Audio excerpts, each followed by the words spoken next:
about all these benefits with nicotine, you know, health benefits. My wife's like all about like health things. And so nicotine is like the latest one that she's on. She's like, you know, this and that. And the other ones, the cigarettes have all these chemicals in it, but you get the ones that are like natural and whatever. Right. Yeah. I definitely wouldn't go back to smoking, but if the things they say about nicotine are true, then the Zins seem like a good option, right? Yeah, I think so. I tried it, you know, like, I don't know, I guess I have to drink a bunch of water and then it's okay. Yeah. But I kind of, like the next morning, I feel a little bit like I'm always, when I wake up, I have a lot of energy and I feel a little bit like groggy, you know, I'm like not hungover, but a little bit like kind of groggy. Right. Yeah. And so I don't like that, you know? Yeah, I kind of feel the same way. I'm like, I think I drink too much coffee and I definitely do too many Zins. And I feel like in the morning I have to recalibrate. But when I did my podcast with Paul, I was awake. I was awake and I was awake that day, you know, that's for sure. So Coach Matt, thank you so much for coming on the show and hanging out. Appreciate you. Yep. It's been nice to go to some of the tournaments with you over the years and last couple of years and get to know on the mat in Pasadena and just a little bit, right? Like just your background, your what's your full-time job? So my full-time job, I'm a graduate student at Caltech. Graduate student at Caltech. Yep, I work in a field called circuit quantum electrodynamics, and specifically I do hardware design for superconducting quantum devices.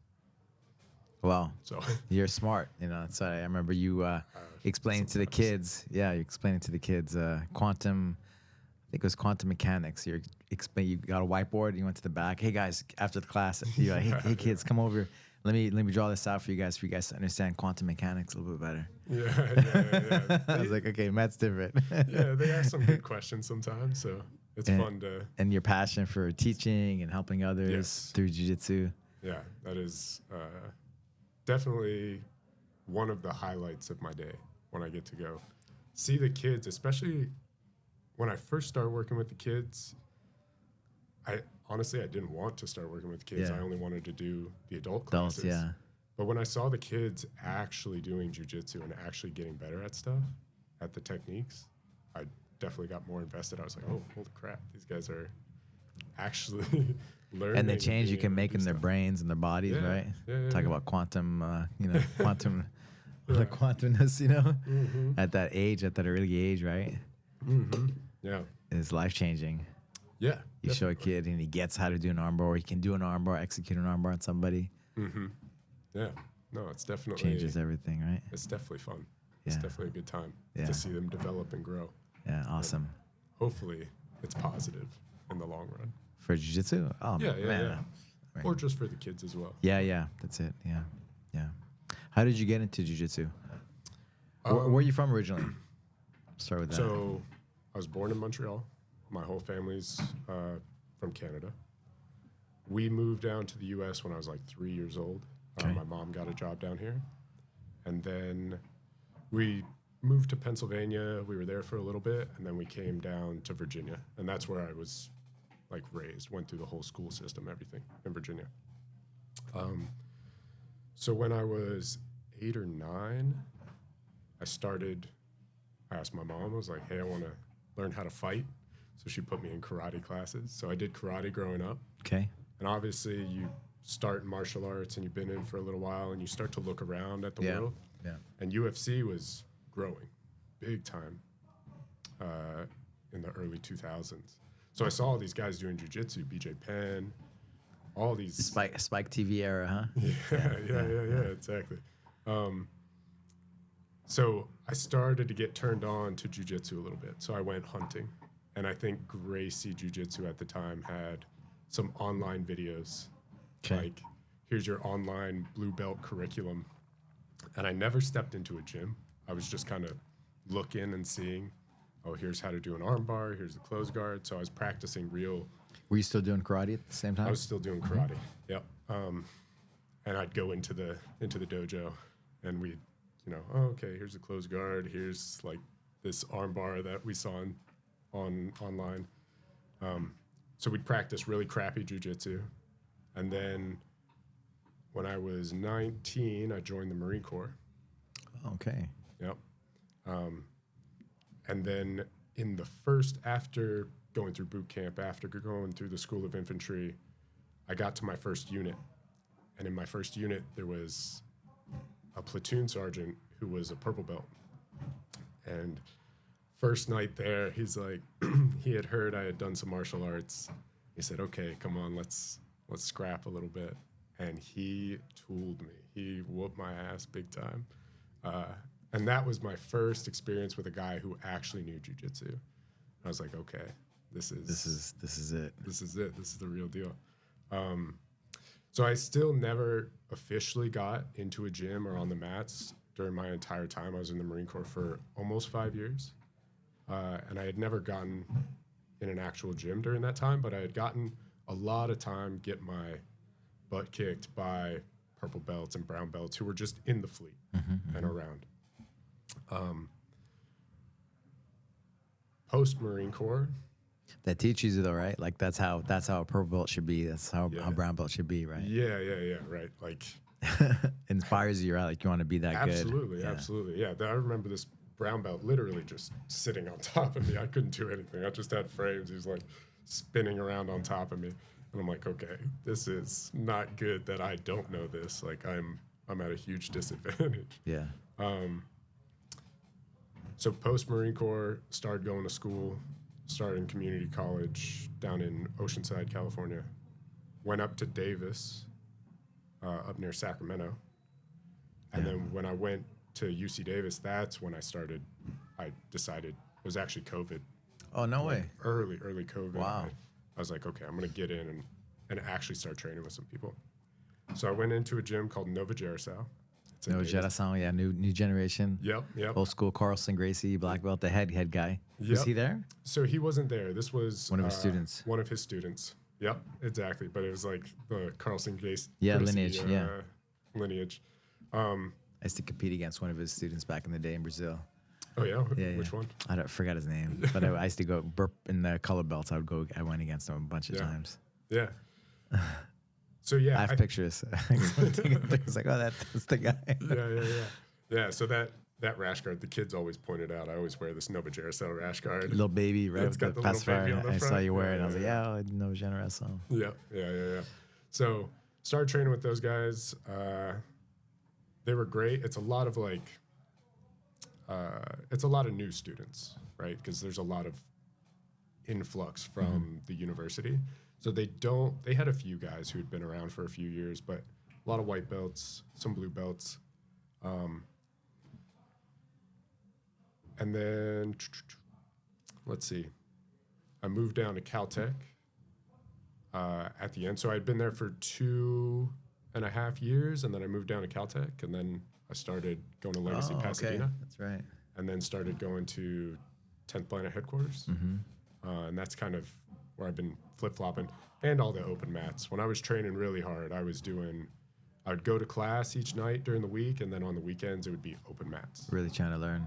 Really trying to learn. Yeah. Really trying to learn as if my life depended on it. That was sort of the motto. It's like, if I ever need to use this, I want it to be just automatic coming out. Yeah. Wow. I didn't know it was in Sacramento. The UC Davis is Sacramento area? Yeah, it's Sacramento. It's like, Davis is like 20 minutes outside of... 20 minutes, okay. Outside of Sacramento, yeah. Okay. Right down the highway. Yeah, so, yeah. That's cool. Yeah, it was a fun time. Yeah.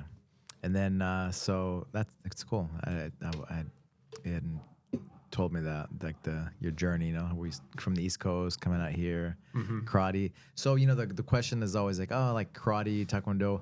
I always feel like when I was younger, I was like, jiu-jitsu is the best, because it was in those days of, your martial art versus other martial arts. So jiu-jitsu was like, jiu-jitsu is the best, everybody else sucks, right? And then as I've gotten older, I've gone to become, appreciating all the different martial arts, right? Right. Like karate, taekwondo, like just the traditional martial arts. I think there's always something good in it, even for kids, Of course, I recommend to do all the things, the benefits that you get in those martial arts. We tried to implement some of those things for our jiu-jitsu, right? Because you want to do, I don't know, for me, I want to do things that are effective, that actually work, right? Yeah. So what are the good things that from your background, from training all those years, and what are some things that you think could have been better? So I'll start with the better, the things that could be better from karate. There is not enough prac app. What is it? Prac app, like practical Prac app. app. Like there's, at the end of every class in jiu-jitsu, we roll. You get to see live, all right, I tried to learn this technique. Oh, I suck.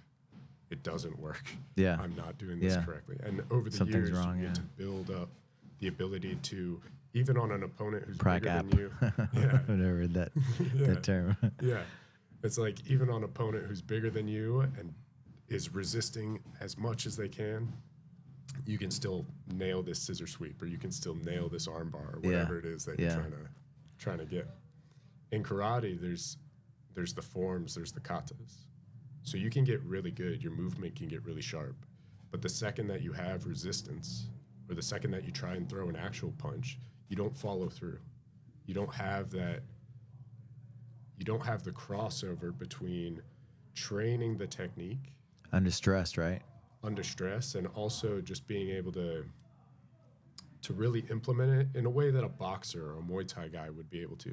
Boxer or Muay Thai guy, they're going to hit the bag, they're going to hit the pads, and then they're going to have actual sparring matches where they're not clocking each other, but they're getting the opportunity to, okay, when this guy's trying to punch me and I'm trying to hit him back with a little bit of force, they can sort of see, oh, that didn't work. They get the prac app time. In karate, our prac app time is point sparring. So we bow, I look at you, we get in our stance, I go to hit the second that I barely touch you. Bam, okay, I got a point, we reset. And it's like, okay, that's good in some ways. It does teach you some of the fundamentals of how to fight, but it doesn't give you the follow through. And what happens when I hit you and then you swing back and then I have to keep going? There are guys out there like the Machidas. Machida, right? Who? Leota Machida. Yeah, Leota Machida and His brother. Was it his brother or his son? Kenzo or something? Something like that. I forgot their names. But they're very good at the prac app, and you could see it. You could see karate at a high level in the UFC with those guys, where it's like, okay, it does work.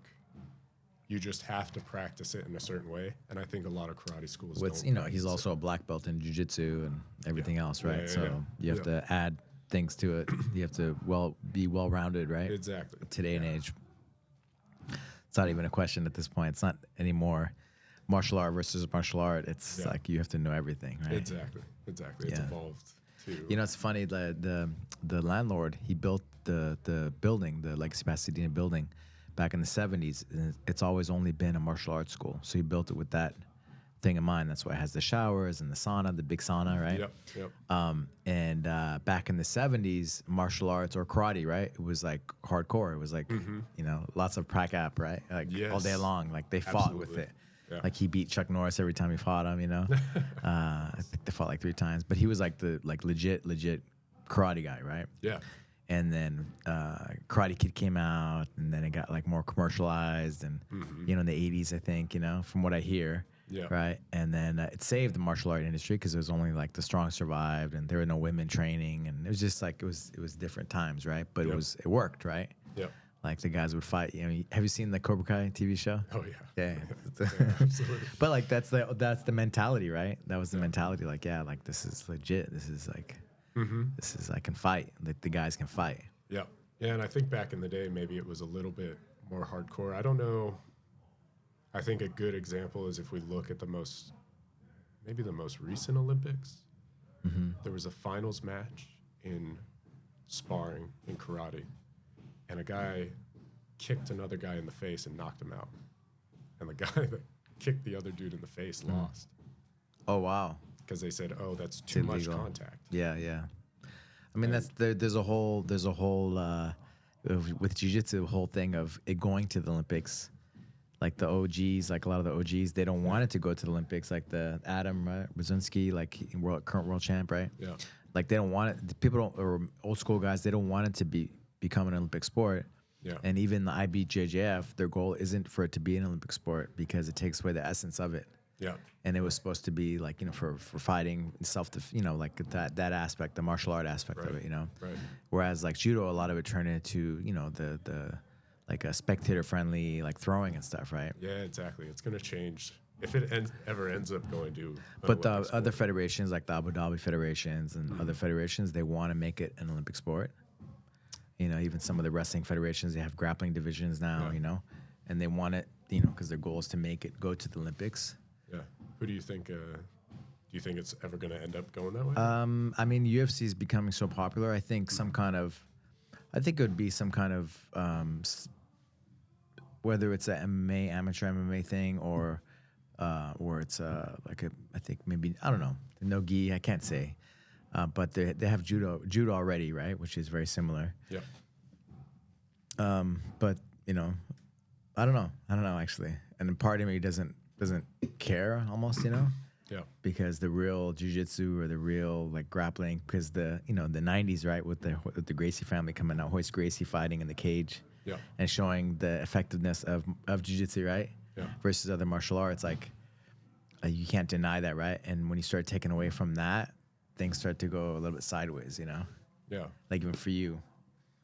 Would another federation be put together for the Olympics? They're trying because the IBJJF, Kevin was asking, would another federation be put together for it to go to the Olympics? Yes, that's exactly what's happening with the Abu Dhabi Federation, the Sheiks, like they want, that's one of their goals, and also like the FILA grappling, they're having grappling divisions, gi and no gi both, right? Yeah. And their goal is for it to go to the Olympics. So yeah, they're working on it. A lot of people want it, right? Yeah. Especially in like the Kyrgyzstan and the Kazakhstan, Kazakhstan, all those not just there, but like Russia and there's there's that whole world, right? China and like it's another avenue for them to grapple and to wrestle and to fight, right? Right. Yeah. Armenia, and it's another way, right? And the IBGF has become, I don't say it's become, but it's like it's their own thing. Like even the name IBJJF, International Brazilian Jiu-Jitsu Federation, it's cool, but then because it kept the essence of it alive, but at the same time, it's worldwide now, right? Right. It's literally worldwide. Like it's the whole world. So, IBJJF, I don't know. And they had to call it something else because there's a whole Japanese jiu-jitsu and circle jiu-jitsu, whatever it was, all these different jiu-jitsu things, and it wasn't Brazilian jiu-jitsu. Yeah. That's why we had to differentiate it. Yeah. But at this point, it's like, it's jiu-jitsu and it's growing so much, Yeah. It's like crazy. I was looking at comparing it to wrestling, and I don't know if it's right. I was Googling it and ChatGPTing it, and it seems like there's the same amount as it's growing, more practitioners than like wrestling, which is in the high schools and colleges, right? Jiu-Jitsu has more practice. I think so. I don't know if it's right, but it's. Yeah. I mean, I looked at the numbers on like the flow wrestling and flow grappling and stuff, and it's like the same, Damn. And jiu-jitsu is growing like crazy. It is definitely growing. It's growing like crazy, outgrowing judo. Like that's why I like the Judo Federation in France, because like they have it in the schools, I think there too.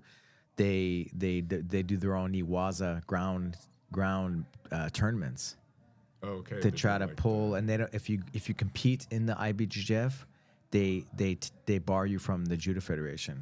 I saw that judo practitioners weren't allowed to. Right. They can do crossover. other tournaments like the NABJJF or whatever other things, federations, but they can't do like the IBJJF. Why? So it's growing. It's growing for sure. It's growing. Yeah. And even for like besides the fight aspect of it, just I have to say that the cool thing with being Brazilian Jiu-Jitsu, or just how it went around, is the culture, that kind of the laid back culture and the fun kind of culture is all mixed in there. Of course, like if they're fighters, right? Like obviously in UFC, and the Brazilians are good fighters, right? But they also have a cool kind of swag, They do. And so I think that's been spread around the world, that vibe or whatever, whether you go to Europe, Northern Europe, you go to US, Yeah. more so than others, right? But Yeah. but I think it's there for sure. Yeah, no, it's And I think it's one of the things that's made jiu-jitsu grow. Even in Japan, it's funny, back in the day. Sorry, I'm talking a lot. Back in the day, when I went to Japan and I did a couple books there and did seminars, whatever. And it was so interesting because the Japanese, they're very like, like proper overall. Yeah. But they were copying like the Brazilian style of Brazilian jiu-jitsu, like kind of like the way they were sitting around and just like, just like it was interesting, just to see that, but because there's something about it, right? Yeah. There's something about it that makes you feel comfortable and yourself, right? Yeah. You're not posturing. You don't have to pretend. You can be yourself. It's a very social thing and it's a lifestyle thing more so than even just the fight aspect of it, right? Right. Do you think that's changed more recently? Because I have heard that gyms back in the day were a lot more regimented. And I feel like nowadays you see a lot of gyms out there that are very chill. There's no, for example, if you were to go down to 10th Planet headquarters, those guys are just the most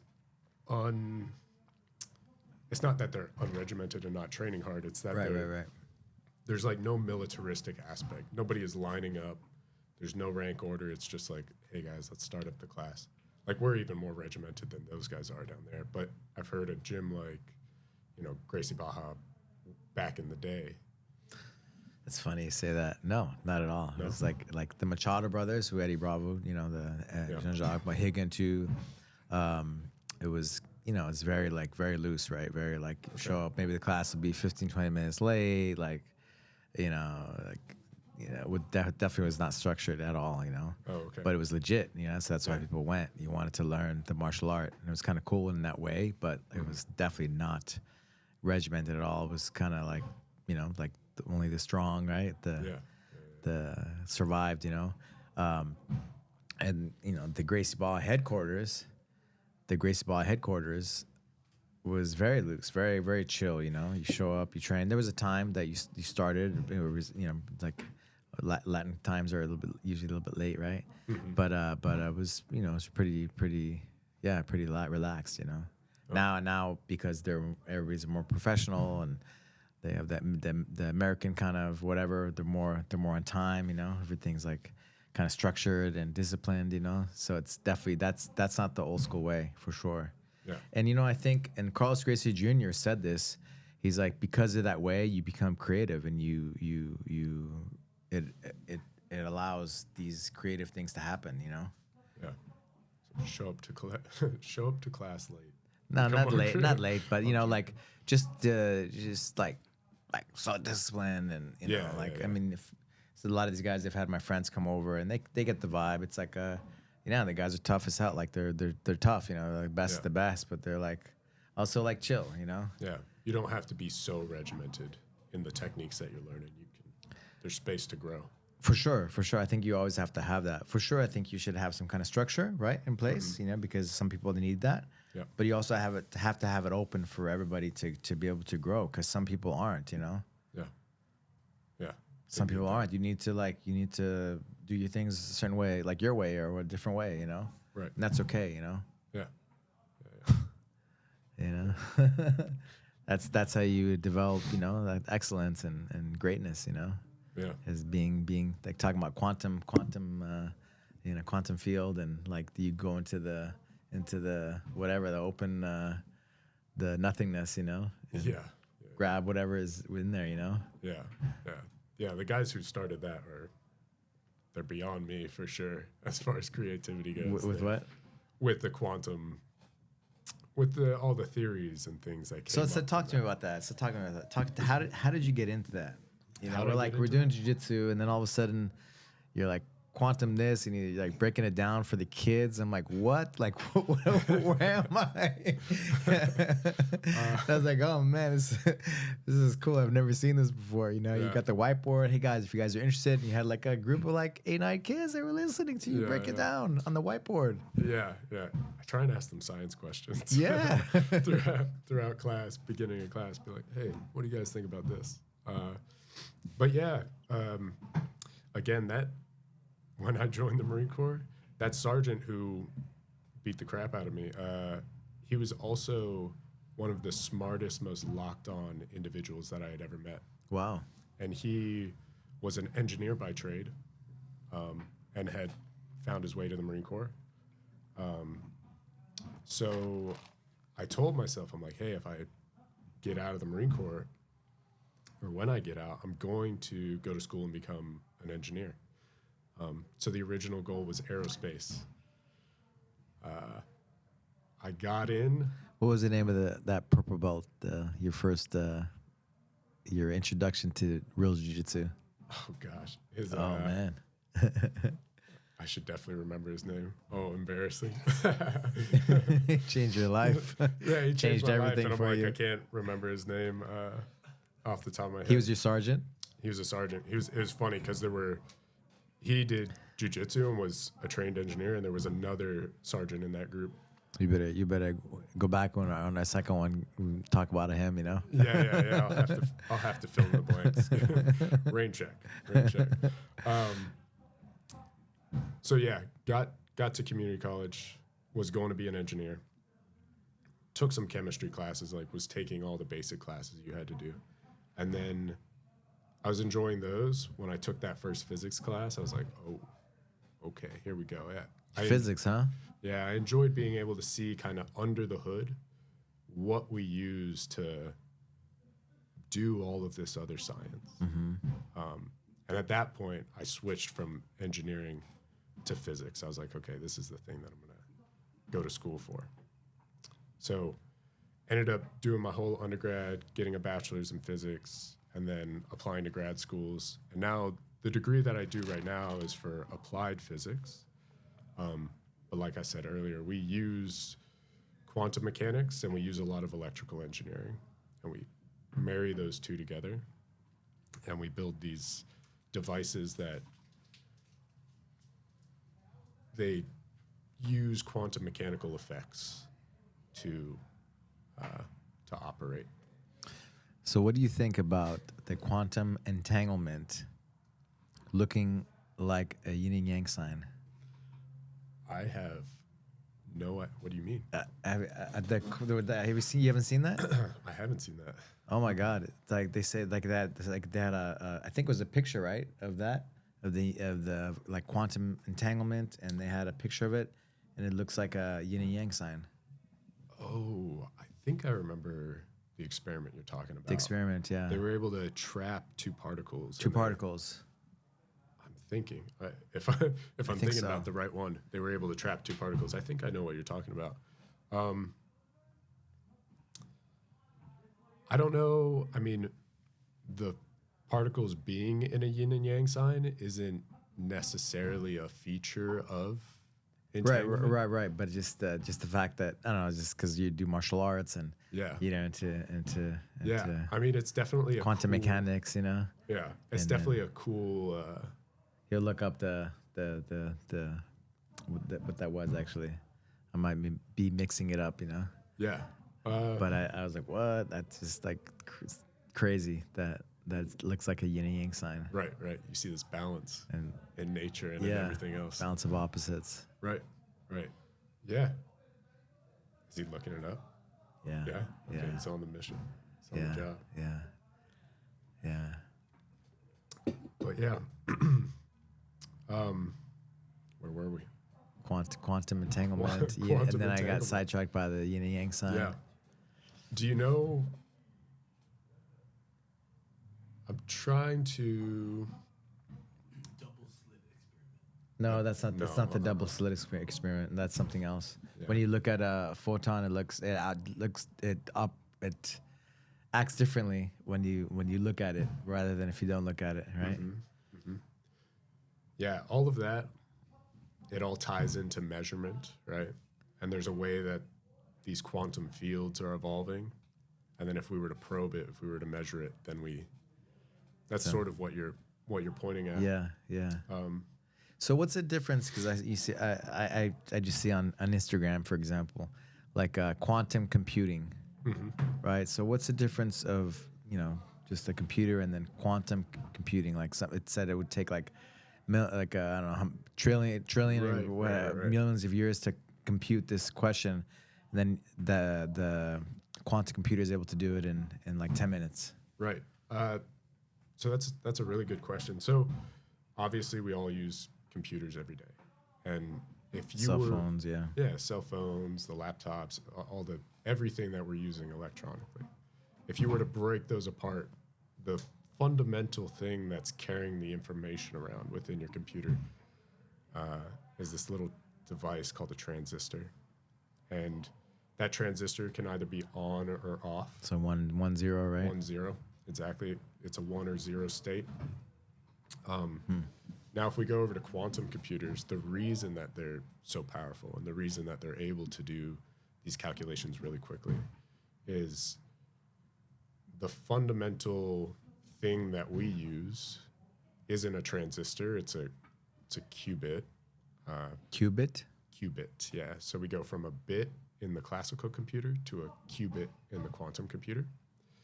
And the qubit itself is, the information is encoded in this device called a Josephson junction, which is a tongue twister, but we could just call it a JJ.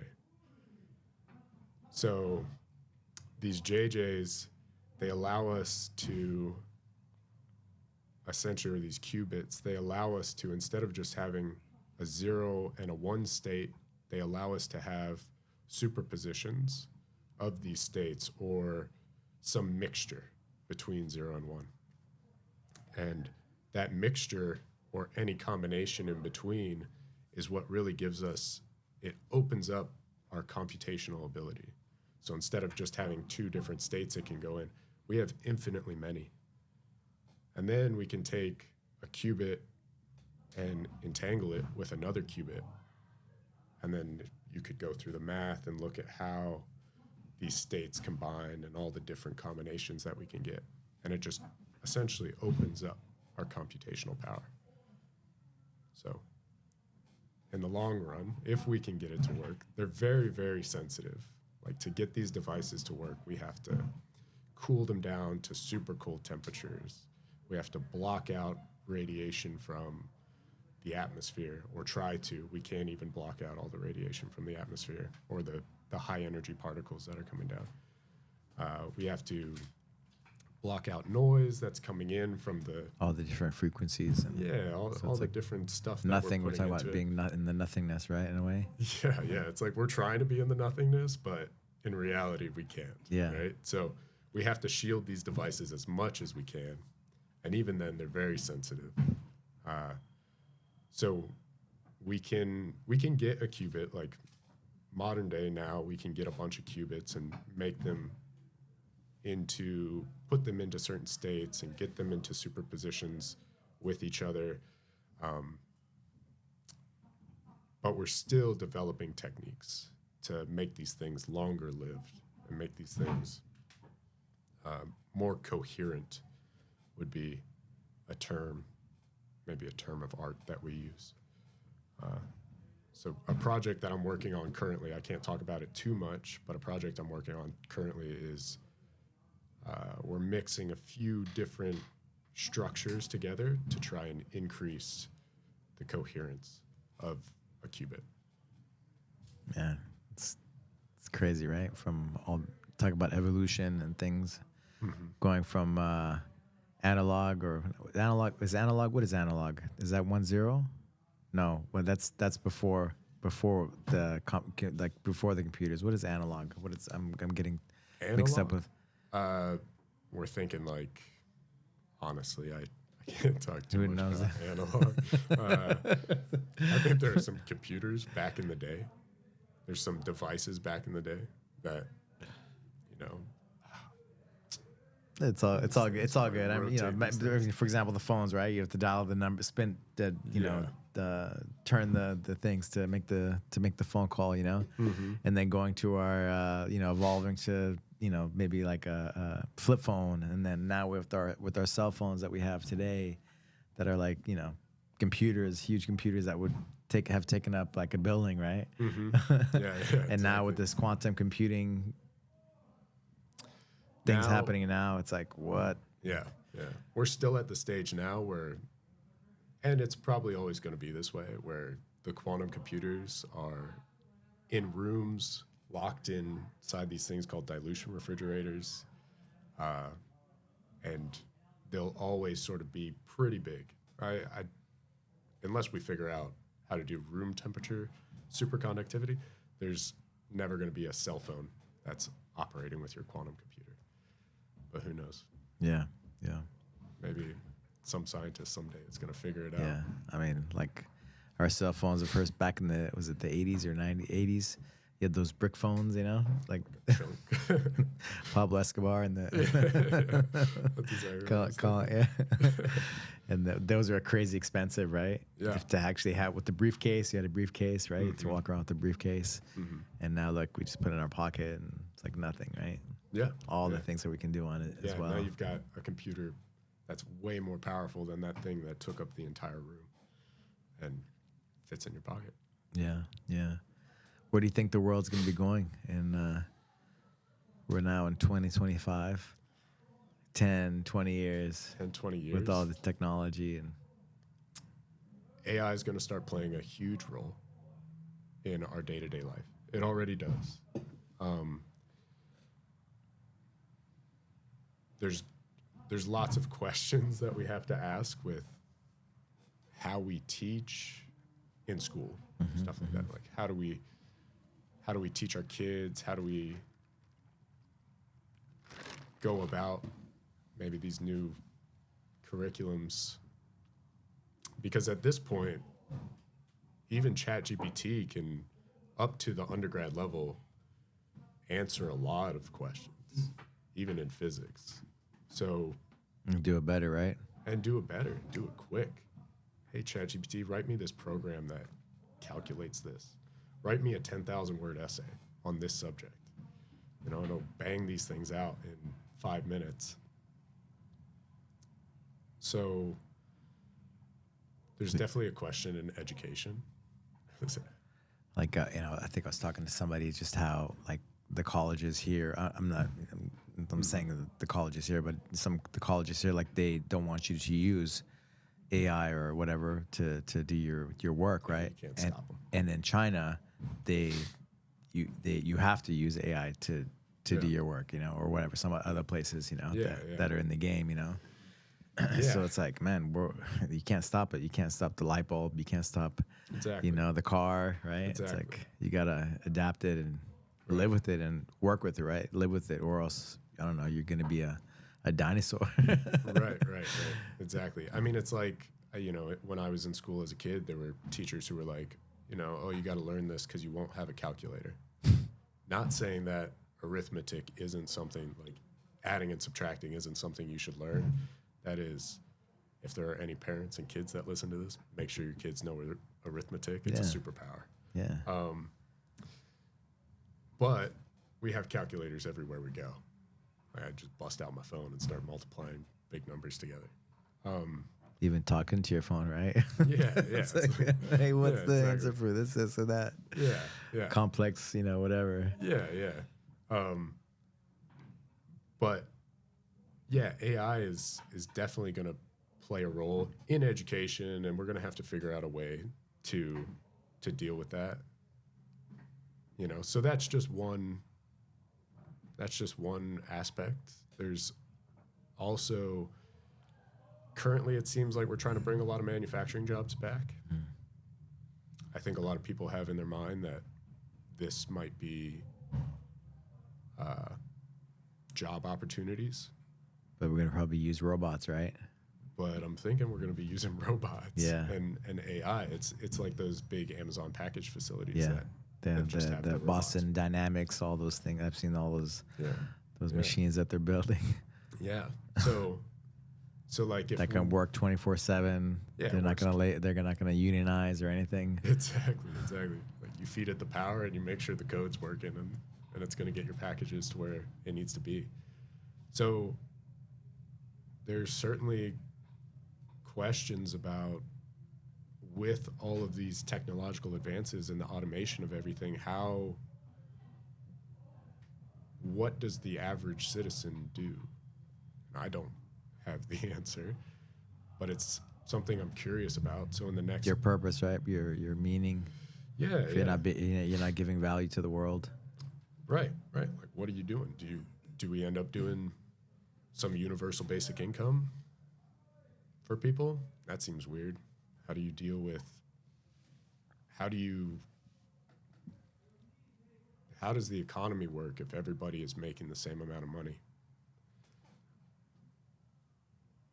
How do you create competition between people? Or do you need to create competition between people? I think so. I think that, just like in jiu-jitsu, that competition, it Brings out the best. Yeah. brings out the best. It breeds certain things. And if you eliminate that, because everything's automated. Let's ask ChatGPT what it thinks about that, right? Right. So, yeah, I think that's going to be, more than quantum computers, which will have a big impact when we get it all figured out. AI, I think, within the next 10, 15 years is going to have a huge impact. And I'm not an expert by any means in any of the things that I had talked about. So I have zero answers. But it'll be interesting to see. Yeah. I'm excited. Are you? Yeah, you're excited. That's good. You're positive. You have a positive outlook on it.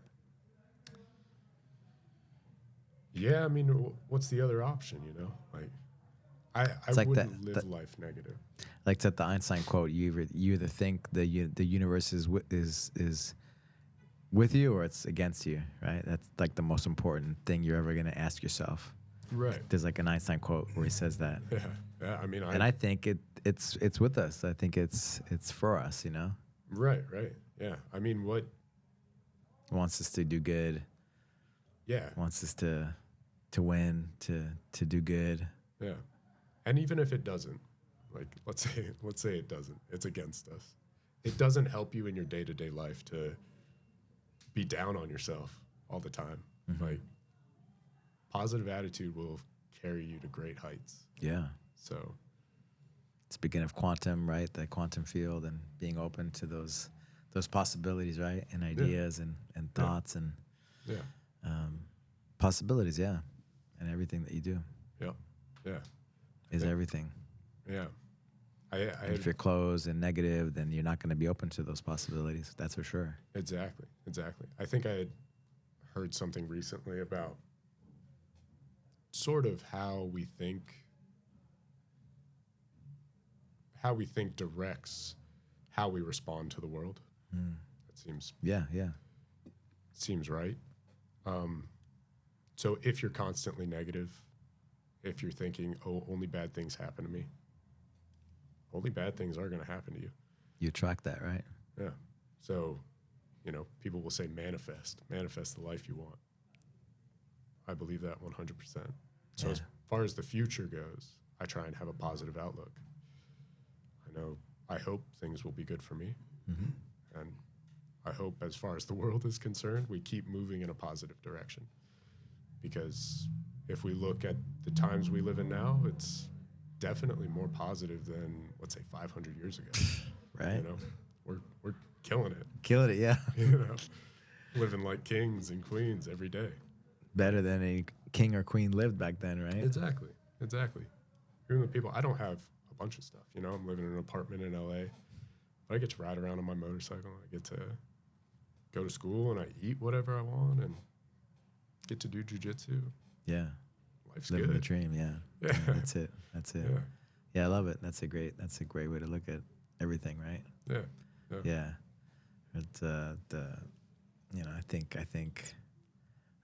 I think positive too on just the future. No matter what happens, everything's gonna be all good.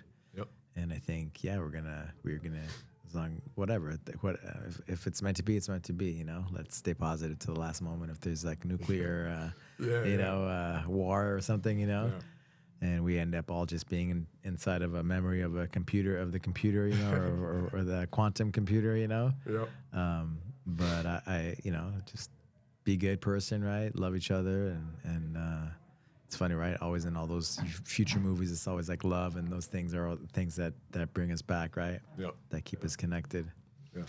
But I think That's it. Stay that positivity. Stay and do good things. And I think the with the universal income, I think like when I listen to Elon Musk, he's like, yeah, we're gonna be, lack of purpose, and people are gonna be depressed and this and that. But like that's why I like jujitsu and these kinds of things. As long as you're doing some kind of movement things and community things, Yeah. we're good. Yeah. And you look at the wellness industry, how much it's growing, and there's a reason why, right? Because like with the cell phones and stuff, it's good, but it also disconnects us, right, from our biology in a way. Yeah. Yeah. That's definitely one of my favorite parts about jiu-jitsu is the community. And I think for all the practitioners out there, they know that not every gym has the best community. And that's honestly one of the things that's kept me at Legacy is the community here has been amazing. I love the guys at Pasadena. They're awesome. So, and I can't say that about every place that we go to, but those dudes, they live in my heart. They're awesome. Yeah, that's what it's about right there. Yep. Going back. How can people find you? How can people find me? I'm at Legacy Pasadena on Monday and Wednesday nights from 6:30 to 9 o'clock. And if you want to look at my Instagram, it's davybot_92. Yeah. Thank you, brother. Thank you for all that you do, who you are. Love you, man. You're the man. Yeah. Thank you, Professor. Yeah. I appreciate having the opportunity, being able to come chat with you. Thank you. Yep. Thank you.